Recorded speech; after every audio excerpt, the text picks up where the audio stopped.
4,600 megawatts. That's how much new data center capacity Southeast Asia has planned right now. We're talking a 180% increase. That would outpace the rest of Asia-Pacific combined. And here's the kicker. More than half of all that capacity under construction is concentrated in one country, not Singapore, Malaysia. Welcome back to Asia Tech Macro. I'm Maya, and today we're diving into something that's reshaping the entire geography of AI infrastructure in Asia, Southeast Asia's data center gold rush. Alex, I was just reading this morning that Malaysia's Johor Bahru has basically become the new frontier for hyperscale data centers. What's driving this? Okay, so the backstory here is critical. Between 2019 and 2022, Singapore effectively froze all new data center construction. They had a moratorium. The government was worried about energy consumption and land scarcity, and when Singapore closed its doors, the money didn't disappear. It just crossed the border. Literally across the border, right? Johor Bahru is right there. Exactly. And Malaysia saw an opportunity and grabbed it. They streamlined permitting, offered competitive energy rates, and suddenly every major hyperscaler was setting up shop. Google committed over $1 billion. Amazon Web Services pledged $5 billion for Thailand, but their Malaysia operations are massive too. Microsoft dropped $1.7 billion into Indonesia. The numbers are staggering. Wait, so the overall market size, where does it stand? The Southeast Asian data center market was valued at $13.7 billion in 2024. By 2030, it's projected to hit over $30 billion. That's more than doubling in 6 years.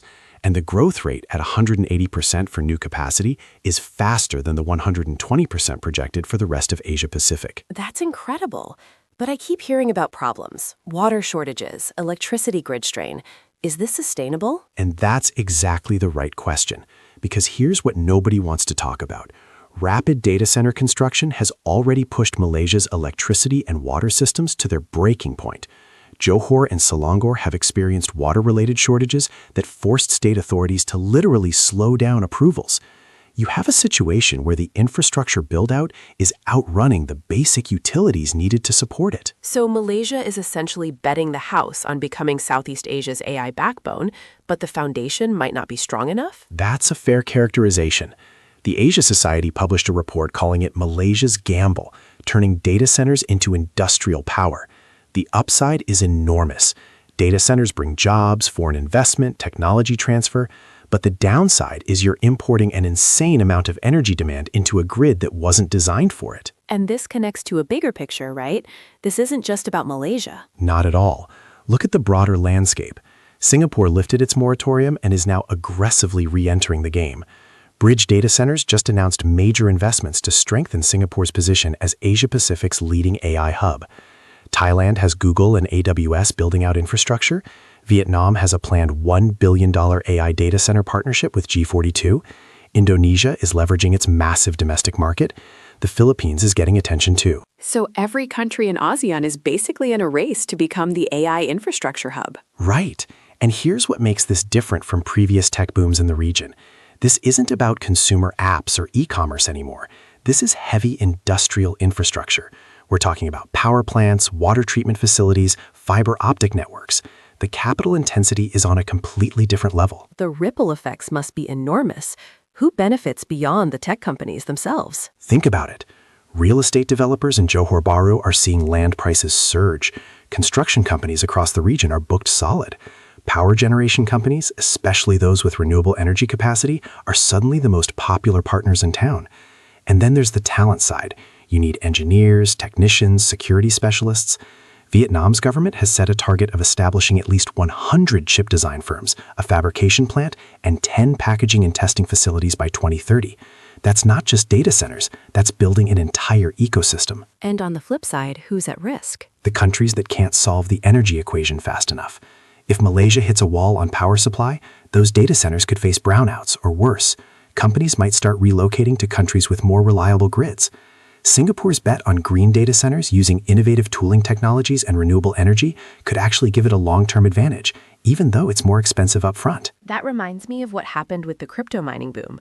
Countries that welcomed miners without planning for the energy load ended up with blackouts and political backlash. That's a perfect analogy. And the stakes here are much higher. because these data centers are running mission-critical AI workloads for Fortune 500 companies. You can't just unplug them. All right, contrarian corner time. Alex, the consensus view right now is that Southeast Asia's data center boom is a massive win for the region. Jobs, investment, technology transfer, everyone's celebrating. What's your contrarian take? Okay, here's my contrarian view, and I think this is genuinely important. The real winners of Southeast Asia's data center boom might not be Southeast Asian countries at all. They might be the hyperscalers themselves, and the region could end up as a digital colony rather than a digital powerhouse. Wait, that's a strong claim. Walk me through it. Think about what's actually happening. Google, AWS, Microsoft, they're building data centers in Malaysia and Indonesia and Thailand. Great. But who owns the infrastructure? Who owns the IP? Who captures the value? The hyperscalers. These countries are providing land, water, electricity, and tax breaks, and in return, they get construction jobs and some operational roles.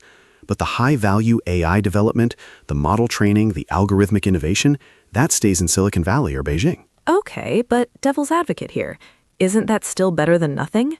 The alternative is these countries get bypassed entirely. Sure, and I'm not saying it's all negative, but compare this to what Japan did with semiconductors in the 1970s and 80s. Japan didn't just host foreign factories, they built indigenous capability. Toshiba, NEC, Hitachi, these became world leaders. The question is whether any ASEAN country is building indigenous AI capability or just renting out real estate to American tech giants. That's a really provocative point. So you're saying there's a risk that ASEAN becomes the landlord but never the tenant? Exactly. And here's another angle that's under-discussed, the environmental and social costs. These data centers consume enormous amounts of water for cooling. In water-stressed regions like parts of Malaysia and Indonesia, you're essentially choosing between AI infrastructure and agricultural water supply. That's a political time bomb. And what about the energy side? I've seen reports that Malaysia's grid is already under strain. It's not just under strain. Authorities in Johor and Selangor have already had to slow down data center approvals because of water shortages, and the electricity demand is insane. A single hyperscale data center can consume as much power as a small city. Multiply that by dozens of facilities, and you're looking at a country that needs to essentially double its power generation capacity in a few years. So the question for our listeners is this: is Southeast Asia building the future of AI, or is it building someone else's future? That's the trillion-dollar question. And I think the answer depends entirely on whether these governments can negotiate better deals, require technology transfer, mandate local hiring for senior roles, build educational pipelines for AI engineering. Without that, you're just running a very expensive parking lot for American servers. All right, action items. Let's get concrete for our listeners. Number 1. For investors watching the ASEAN data center theme, don't just chase the hype. Look at the power generation and grid infrastructure companies, Tenaga Nasional in Malaysia, PLN in Indonesia. If data centers are going to double or triple regional power demand, the utilities and independent power producers are the picks and shovels play. That's smart. The data centers get the headlines, but the power companies capture the recurring revenue. Number 2, watch Singapore's comeback very carefully. Yes, they paused. Yes, Malaysia got a head start. But Singapore has something no other ASEAN country has: world-class regulatory infrastructure, political stability, and a clear green energy strategy.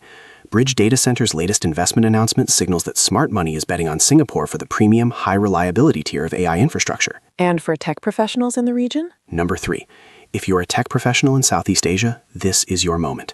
The demand for data center engineers, network architects, and AI infrastructure specialists is going to be extraordinary over the next 5 years.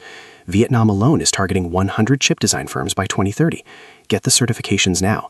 Learn cloud architecture, power systems, cooling technology. The talent shortage is going to be the biggest bottleneck in this entire build-out. Great action items. So to wrap up today's episode, we're living through one of the most dramatic shifts in global tech infrastructure geography. Southeast Asia is building the physical backbone of the AI economy, but the big question remains: who captures the value? The data tells us that 4,600 megawatts of new capacity is planned. The market will more than double to 30 billion by 2030. But success isn't just about building the most data centers. It's about building the smartest ecosystem around them. The countries that figure out the energy equation, negotiate real technology transfer, and develop local AI talent will win.